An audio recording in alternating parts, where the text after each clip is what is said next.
Italian of east అంటే honey ఎంతోమంది అప్పుడు పూర్వకాలంలో కూడా చెప్పారు. సిపి ప్రభులు కృషి కానీ లేకపోతే వీళ్ళందరూ కృషి కానీ తెలుగుకి భారతదేశంలో రెండవ అత్యంత ఎక్కువగా మాట్లాడే భాష తెలుగు. ఈ తెలుగు భాష గురించి రోజు ఇది బతకాలి, ఇది మాట్లాడాలి, అది ఏం చేస్తాను. అసలు ఇంట్లో ఈ మాతృభాషను చంపుతుంది ఎవరంటే మొట్టమొదటి తల్లిదండ్రులే. తర్వాత ఈ పిల్లలకి ఇంగ్లీష్ రాదు, తెలుగు రాదు, వాళ్ళ దేంట్లోనూ నైపుణ్యం పొందదు. కాబట్టి కనీసం మాట్లాడటం నేర్చుకోవాలి, రాయటం చదవటం అనేది నేర్చుకోవాలి. నేను ఇటీవల కొంతమందిని అమెరికా నుంచి ఇక్కడికి మా బాబు పెళ్ళికి వచ్చారు.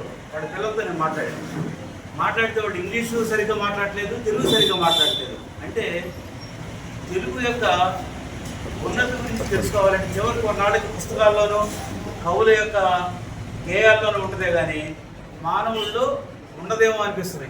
ఎందుకంటే ఒక తరం మారిన తర్వాత తెలుగు అనేది ఆల్మోస్ట్ వైడప్ అయిపోతుంది. ఎందుకంటే మన పిల్లలు అమెరికా వెళ్ళారు అనుకోండి, అక్కడ పెళ్లి చేసుకున్న పిల్లల కంటే ఆ పిల్లలకి అసలు తెలుగు అనేది తెలియదు. ఇది ఒక మృత భాష లాగా తయారవుతుంది. అంటే తెలుగు మీడియంని తీసేయమంటున్నారు. అసలు ఏ మీడియం తీసేపోయినా ముందు ఇంట్లో తల్లిదండ్రులు మమ్మీ డాడీ అని పిలిస్తే వాడు సంతోషపడుతున్నారు, కానీ అమ్మ నాన్న అని పిలిస్తే వాడు సంతోషపడతారు. అట్లానే స్కూళ్ళల్లో ఇంగ్లీష్ మాట్లాడితే తెలుగు మాట్లాడితే పనిష్మెంట్ ఇస్తున్నారు.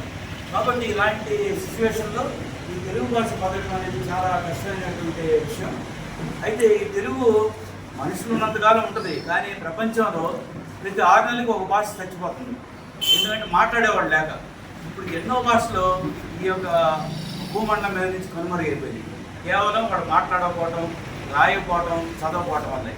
కాబట్టి ఈ 3 అనేది ప్రతి వాళ్ళు కంపల్సరీగా చేయాలి. అంతేగాని అసలు తెలుగులో ఎన్ని అక్షరాలు ఉన్నాయనేది అడిగితే ఎవరు చెప్పగలరో చెప్పండి.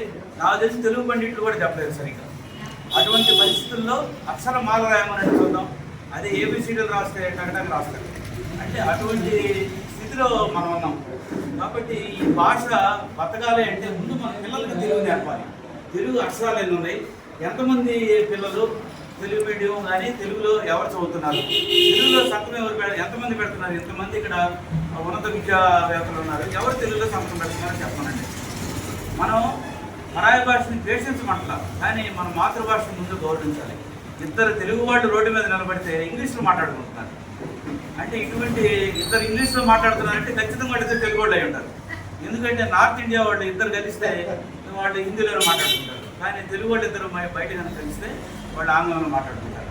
కాబట్టి ఈ భాష బతకాలంటే మన పిల్లలకి ఆ తెలుగు నేర్పితే చాలు. మాట్లాడటం నేర్పండి, రాయటం నేర్పండి, చదవటం నేర్పండి. వీటి వల్ల తెలుగు ఖచ్చితంగా అది ఎప్పటికీ ఎటర్నల్ లాంగ్వేజ్ లాగా ఉంటుంది అనేది నా యొక్క భావన. ఈ అవకాశం ఇచ్చిన పెద్దలకు నా యొక్క నమస్కారాలు తెలియజేస్తాను. ధన్యవాదాలు.